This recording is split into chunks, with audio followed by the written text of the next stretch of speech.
Ashanti and I met in high school. That was freshman year, and by the end of sophomore year, we were dating, and we've been together ever since.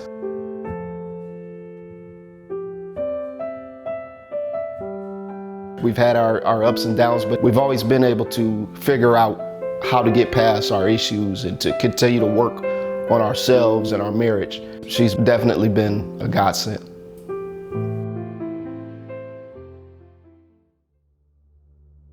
It was late morning. We were having a conversation. As we were talking, I started noticing my wife didn't look the same, and her words started to sound kind of gibberish, like a child, like a baby that's learning how to speak. She noticed too that something wasn't right also, and she had her phone in her hand, so she dialed 911. As she's on the phone with 911, her back was on the wall and she just slid down the wall. The paramedics got here pretty quickly.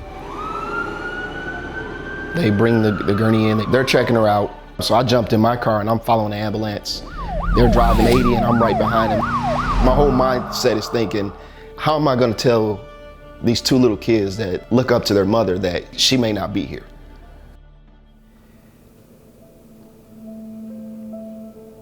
They come in and they tell me, you're having a stroke. We found a clot in your brain on the right side.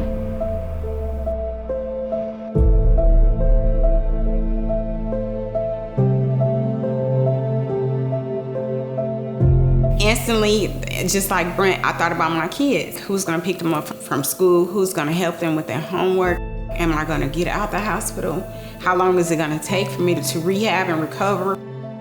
I felt like a baby. How is life gonna be for me and my family? So I ended up staying 2 weeks in the ICU.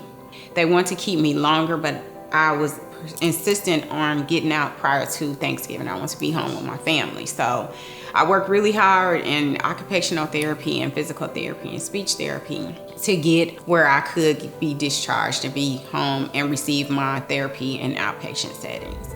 It was just like difficult. Sometimes we wanted to help her. We just like try to make her feel like confident and happy, like she can do it. Yeah, she's a soldier. Rehab was passionate for me, not just for myself, but for my family. I really wanted to see myself get back to doing things with my kids, throwing a football or baseball with my son, doing my daughter's hair, helping her with her makeup, being able to clothe myself and dress myself. If it was something I could not do, I would push myself to get through it because I knew on the other end of that, I was going to be back to functioning like I needed to or wanted to. I decided that I wanted to become an advocate for stroke survivors. And then in 2019, I was asked to be the honored survivor for the Go Red for Women luncheon. But the day before we were set to film, I had my second stroke.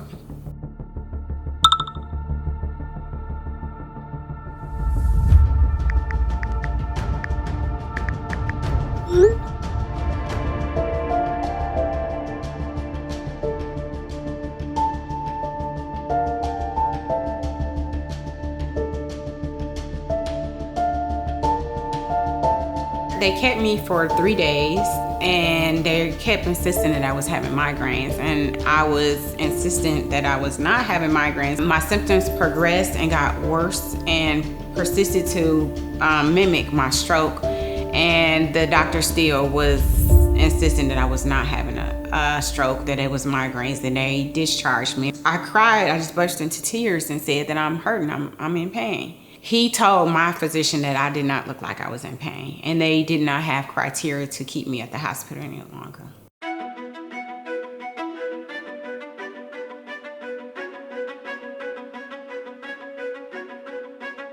I went to sleep and woke up in the middle of the night with excruciating pain in my right neck. Felt like something was tearing, and sure enough, when I went to the hospital, it was a tear in my right carotid artery.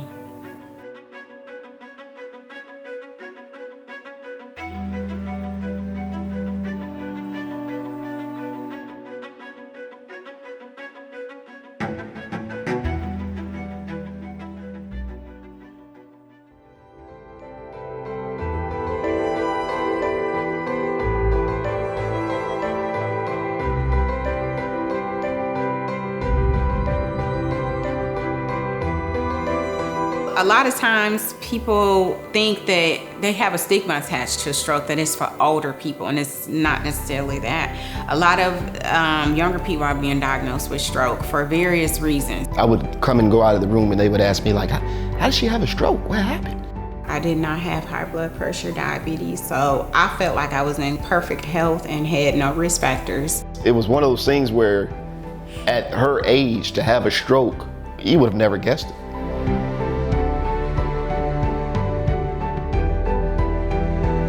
You hear about it even in the commercials, that that's a side effect, that you can't have a stroke, but you don't think it's gonna happen to you. And even when I tell people today, they're like, no way. I'm like, yeah, she did. She's a survivor.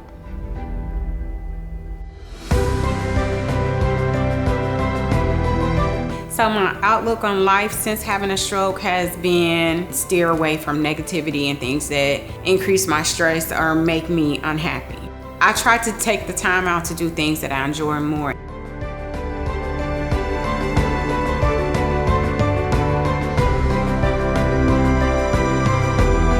It is an honor and a privilege to be able to, 4 years later, finally have the opportunity to share my story as the honoree for 2021.